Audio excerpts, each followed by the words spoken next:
Hello students, good afternoon. Earth institute में आपका स्वागत है। आप देख रहे हैं अर्थ की ऑनलाइन क्लास और आज मैं आपको सिखाऊंगा यहाँ पर सैलरी शीट हम कैसे बनाते हैं एक्सेल के अंदर। आशा करता हूँ आपको ये टॉपिक समझ आएगा और आप इसको ध्यान से देखिए किस तरह से हम सैलरी शीट बनाएंगे। तो चलिए स्टार्ट करते हैं आज का टॉपिक। तो सबसे पहले मैं यहाँ पर जो हेडिंग्स है वो डिटेल डाल देता हूँ सैलरी शीट, और जिस महीने की हम बना रहे हैं वो हम यहाँ पर एंट्री कर देते हैं। अब हमें चाहिए यहाँ पर नेम। सबसे पहले हमें चाहिए सीरियल नंबर, एम्प्लॉई का नेम, एम्प्लॉई की आईडी, यहाँ पर हमें चाहिए डिपार्टमेंट, उसके बाद हमें चाहिए बेसिक, डीए, एचआरए, और यहाँ पर हम देखेंगे ग्रॉस सैलरी। तो इस तरह से आपको जो हेडिंग्स है वो पूरी तरह से लिख लेनी है, पीएफ एंड ईएसआई। तो स्टूडेंट, इन टॉपिक को मैं थोड़ा सा एक्सप्लेन करूँ तो पॉइंट ये है कि जो एम्प्लॉई का नाम है वो हमें दिया होता है। मतलब हमारे पास कंपनी के हिसाब से एम्प्लॉई का नाम और उनकी आईडी होती है। डिपार्टमेंट आप देखेंगे जहाँ पर जिस जगह पे एम्प्लॉई काम करते हैं, जिस लोकेशन पे कंपनी की जिस डिपार्टमेंट में, वो आएगा। बेसिक सैलरी की बात करें तो बेसिक सैलरी किसी भी एम्प्लॉई की एजुकेशन और उसके एक्सपीरियंस के हिसाब से दी हुई होती है।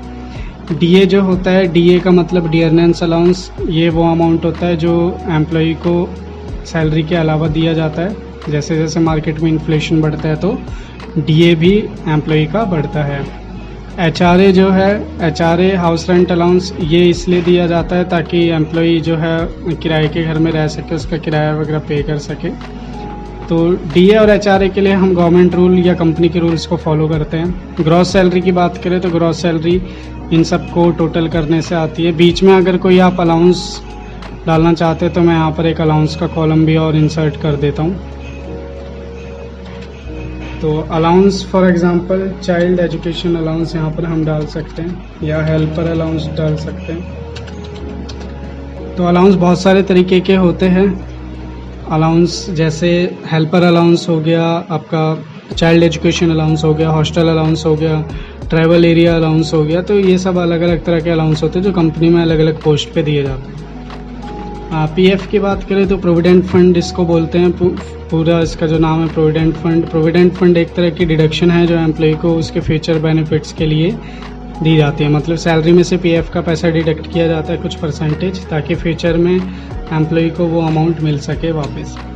ईएसआई जो होता है एम्प्लॉय स्टेट इंश्योरेंस होता है। ईएसआई की बात करें तो ये पैसा इसलिए डिडक्ट किया जाता है ताकि एम्प्लॉय को जो है मेडिकल बेनिफिट्स, सिकनेस बेनिफिट्स, इस तरह के बेनिफिट्स मिल सके।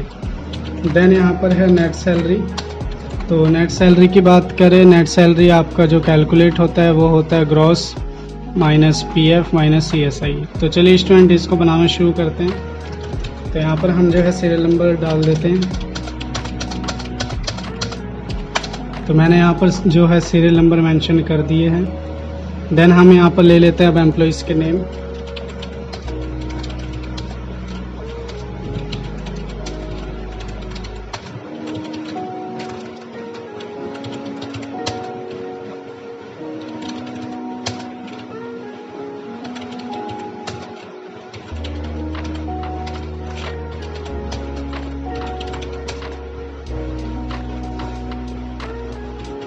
तो यहाँ पर मैंने कुछ एम्प्लॉइज़ के नेम लिख दिए हैं। इस तरह से आप जो है अपनी कंपनी के एम्प्लॉइज़ के नेम लिखेंगे। एम्प्लॉय आईडी हम क्रिएट करते हैं। तो एम्प्लॉय आईडी को अभी मैं क्रिएट कर रहा हूँ कुछ इस तरीके से।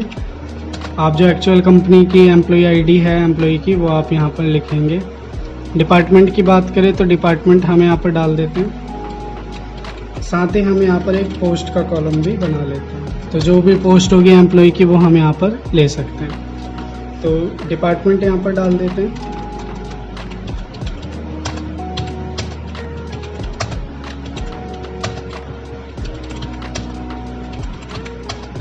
तो आप देख सकते हैं मैंने यहाँ पर जो है डिपार्टमेंट डाल दिया है, और जो पोस्ट है वो हम यहाँ पर ले लेते हैं।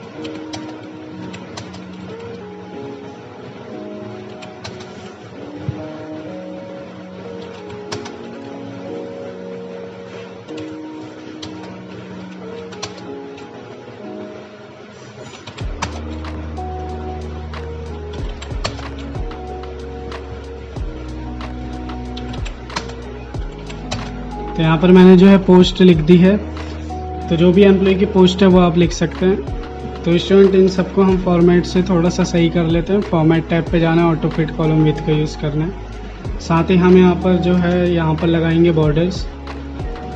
इससे जो है थोड़ा सैलरी शीट में एक प्रेजेंटेशन आप दे सकते हो।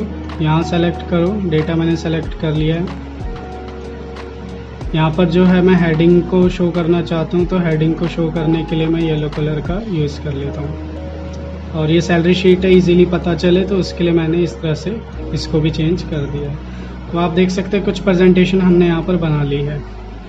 तो सैलरी शीट आप बनाएंगे, ध्यान रखना है इतनी प्रेजेंटेबल होनी चाहिए कि आपको जो कैलकुलेशन फिगर्स है वो नज़र आए, वो शो हो। तो इस बिहाफ पे आप इसको बना सकते हैं। अब हम करेंगे कैलकुलेशन। तो स्टूडेंट यहाँ पर थोड़ा सा हमें टाइम लग रहा है एक्सेल में, तो प्रोसेस टाइम का वेट कर लेते हैं।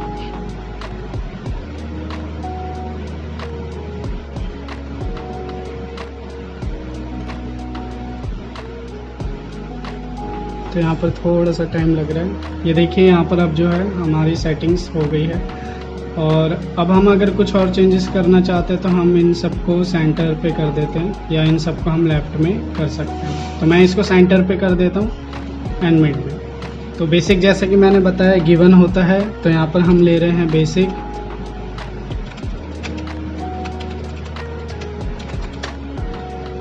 तो ये जो है मैंने बेसिक ले लिया। अब हम चलते हैं यहाँ पर नेक्स्ट पॉइंट डीए। तो स्टूडेंट डीए कैलकुलेट होता है बेसिक सैलरी पर। तो मान लीजिए डीए का रेट जो है वो 10% आपको दिया गया है। तो यहाँ पर अब हम डीए कैलकुलेट करेंगे बेसिक सैलरी का 10%। तो इसको हम कंट्रोल डी से सॉल्व कर लेते हैं। तो अब आप देख सकते हैं हमने जो है डीए निकाल दिया है। इसी तरह से हमें निकालना है एचआरए। तो एचआरए मान लीजिए दिया हुआ है 20%। तो अब हम एचआरए निकालेंगे। एचआरए के लिए आपको बेसिक प्लस डीए को ऐड कर देना है और मल्टीप्लाई करना है 20% से। और आप देख सकते हैं यहाँ पर एचआरए का अमाउंट भी आ गया है। हेल्पर अलाउंस मैं मान रहा हूँ कि ये फिक्स है, तो 1000 रुपीज़ सबके लिए यहाँ पर फिक्स दे रखा है। अब हम लेते हैं ग्रॉस सैलरी। तो यहाँ पर ग्रॉस सैलरी के लिए हमें सबका टोटल करना है, तो सम फंक्शन लगाएंगे। तो ग्रॉस सैलरी स्टूडेंट ये होती है आपकी अर्निंग्स, ग्रॉस अर्निंग्स इसको हम बोलते हैं। यहाँ तक आप देख सकते हैं कोई डिडक्शन नहीं है किसी भी तरह की। और यहाँ पर आप एक पॉइंट और नोट करेंगे कि जो ग्रॉस सैलरी होती है उसमें जितने भी आपकी अर्निंग्स होती है वो टोटल होती है, यानी कि जितना भी आपको पैसा मिलेगा वो सब टोटल होके आपकी ग्रॉस सैलरी जनरेट होती है। अब पीएफ जो है स्टूडेंट गवर्नमेंट के हिसाब से पीएफ का रेट फिक्स है 12%। और ईएसआई का जो रेट है, यहाँ पर हमें कमेंट की ज़रूरत नहीं है, तो कमेंट जो है मैं डिलीट कर रहा हूँ।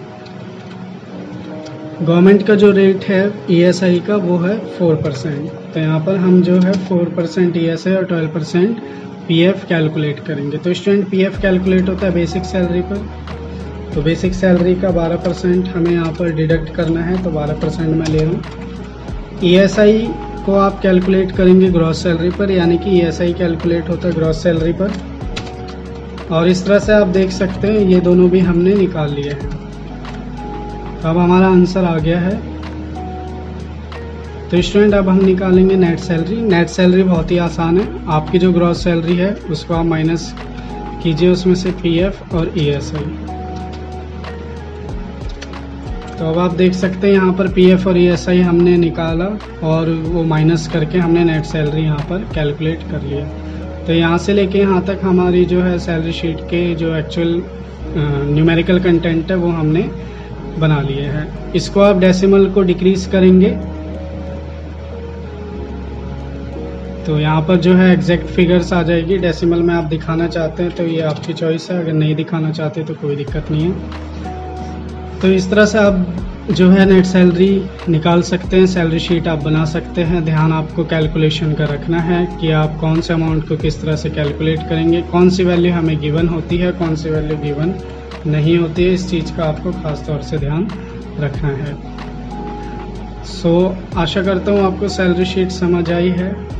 इसमें जो दूसरा इम्पोर्टेंट पॉइंट है वो ये है कि हम यहाँ पर टोटल निकालेंगे, तो सभी वैल्यूज़ का टोटल हमारे पास आ जाएगा। तो यहाँ पर हम लगा देते हैं सम फंक्शन ब्रैकेट ओपन, और यहाँ पर हम सभी वैल्यूज़ का टोटल भी साथ के साथ कर लेंगे। तो इससे हमें पता चल जाएगा हमारे जो पेमेंट है वो कौन कौन सी है। तो अब आप देख सकते हैं मैंने यहाँ पर टोटल निकाल के और टोटल को भी हाईलाइट कर देते हैं। तो ये सैलरी शीट के अंदर हमने निकाला है टोटल, और ये इस तरह से हमने जो है फाइनली कर लिया। आप डिडक्शन वाले कॉलम के लिए इसको कलर कर सकते हैं अगर चाहे तो, कि ये डिडक्शंस है, लेकिन मैं आपको यही गाइड करूंगा। एक्सेल में हम जो है बहुत ज़्यादा कलर फॉर्मेटिंग नहीं करते हैं। अभी जो मैंने कलर फॉर्मेटिंग करी है, इवन आप बहुत प्रोफेशनल जगह पे काम करोगे, आप देखोगे पूरा ब्लैक एंड वाइट फॉर्मेट में ही ये बनता है। तो बहुत ज़्यादा हैवी कलर फॉर्मेटिंग नहीं होती है सैलरी शीट में। अगर आप करेंगे तो ये पूरी तरह से कंपनी के ऊपर डिपेंड करता है किस तरह की सैलरी शीट वो बनाते हैं। तो इस तरह से हमने जो है सैलरी शीट बनाना सीखा है। आपको इसमें कोई भी डाउट है आप हमसे कमेंट बॉक्स के ज़रिए पूछ सकते हैं, हम आपके डाउट को सॉल्व करेंगे। कोई भी पॉइंट जो आपको अलग से पूछना है वो आप हमसे कमेंट बॉक्स के माध्यम से पूछ सकते हैं। इस वीडियो में हमारे साथ बने रहने के लिए आपका बहुत बहुत शुक्रिया। Thank you so much student.